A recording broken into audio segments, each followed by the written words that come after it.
ಇವತ್ತು ಈ ಸಭೆಯನ್ನು ಕರೆದಿದ್ದು ಮುಖ್ಯವಾಗಿ ಮಂಡ್ಯ ಜಿಲ್ಲೆಯ ನಮ್ಮ ಬೆಂಬಲಿಗರು ಏನಿದ್ದಾರೆ ಅವ್ರನ್ನೆಲ್ಲ ಕರೆದು ಈ ಒಂದು ಅಂದರೆ ನಾನು ಸಂಸದೆಯಾಗಿ 5 ವರ್ಷಗಳ ಒಂದು ಕಂಪ್ಲೀಷನ್ ಆಗ್ತಿರೋ ಈ ಸಮಯದಲ್ಲಿ ಈ ಜರ್ನಿಯ ಬಗ್ಗೆ ಒಂದಷ್ಟು ಮಾತಾಡಿದ್ವಿ. ಅವರವರ ಅಭಿಪ್ರಾಯಗಳು, ಈ ಒಂದು 5 ವರ್ಷಗಳ ಒಂದು ನೆನಪುಗಳು, ನಾವು ಮಾಡಿದಂಥ ಒಂದು ಕೆಲಸ ಏನಿದೆ ಅದರ ಬಗ್ಗೆ ಅವರು ಅವರವರ ಒಪಿನಿಯನ್ಸ್ನ ಕೊಟ್ಟರು. ಒಂದು ಒಳ್ಳೆ ಪಾಸಿಟಿವ್ ಚರ್ಚೆ ಆಯಿತು.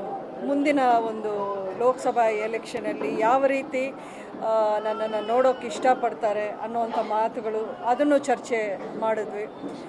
ಸೊ ಒಟ್ಟಿನಲ್ಲಿ ಇದರಲ್ಲಿ ತುಂಬಾ ಒಂದು ವಿಶ್ವಾಸ ತುಂಬಿಸೋ ಅಂಥ ಒಂದು ಕೆಲಸ ಆಗಿತ್ತು. ಯಾಕೆಂದರೆ ಹಲವಾರು ಸೋಷಲ್ ಮೀಡಿಯಾಗಳಲ್ಲಿರ್ಬೋದು ಅಥವಾ ಮೀಡಿಯಾದಲ್ಲಿ ದಿನೇ ದಿನೇ ಬೇರೆ ಬೇರೆ ರೀತಿಯ ಒಂದು ನ್ಯೂಸನ್ನು ನೋಡಿದಾಗ ಸ್ವಲ್ಪ ಗೊಂದಲಗಳು ಆಗೋದು ಸಹಜ. ಸೊ ಅದೆಲ್ಲ ಏನೂ ಇಲ್ಲ, ನಾವು ನಿಮ್ಮ ಜೊತೆಯಲ್ಲಿ ಇದ್ದೀವಿ ಅನ್ನೋವಂಥ ಮಾತುಗಳನ್ನ ದೃಢವಾಗಿ ನಮ್ಮ ಬೆಂಬಲಿಗರೆಲ್ಲ ಇವತ್ತು ಹೇಳಿದ್ದಾರೆ. ಸೊ ಅದೇ ಈ ಸಭೆಯ ಒಂದು ಮೂಲ ಉದ್ದೇಶ.